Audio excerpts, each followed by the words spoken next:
Hi guys, finally Ayodhya అయితే reach అయిపోయాను. Ayodhya temple open అయిన నుంచి 1 year నుంచి అనుకుంటున్నాను అయోధ్య రావాలని. బట్ ఈ కుంభమేళ సందర్భంగా కుంభమేళ ముగించుకొని 2 days కుంభమేళలో గడిపాము. చాలా వరకు షార్ట్స్ అని క్యాప్చర్ చేసాము. అవన్నీ కూడా మీకు వ్లాగ్ రూపంలో అందిస్తాను. బట్ అయోధ్య అయితే రీచ్ అయిపోయాము మార్నింగ్. బట్ ప్రయాగ్రాజ్ నుంచి అయోధ్య రీచ్ కావడానికి మాకు 170 kilometers ఆల్మోస్ట్ 12-13 hours పట్టింది.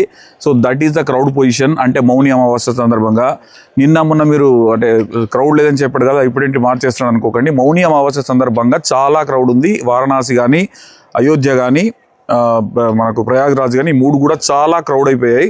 సో మోస్ట్లీ మీకు రీచ్ అయిపోతే మీరు అందరూ బయలుదేరి వచ్చే వరకు టైం పడుతుందేమో, అప్పటికైతే క్రౌడ్ ఉండదు. బట్ ఇప్పుడు పొజిషన్ మాత్రం చెప్తున్నాను.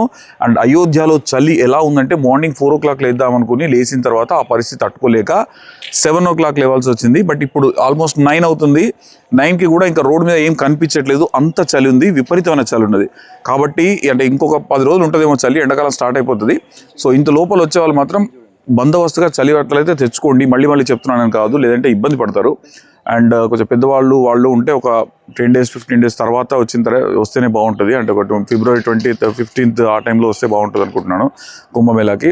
మౌని అమావాస్యకు మాత్రం ఈరోజు అక్కడ ప్రయాగ్రాజ్లో విపరీతమైన క్రౌడ్ ఉందంట, మామూలుగా లేదు. సో ఇది అప్డేట్.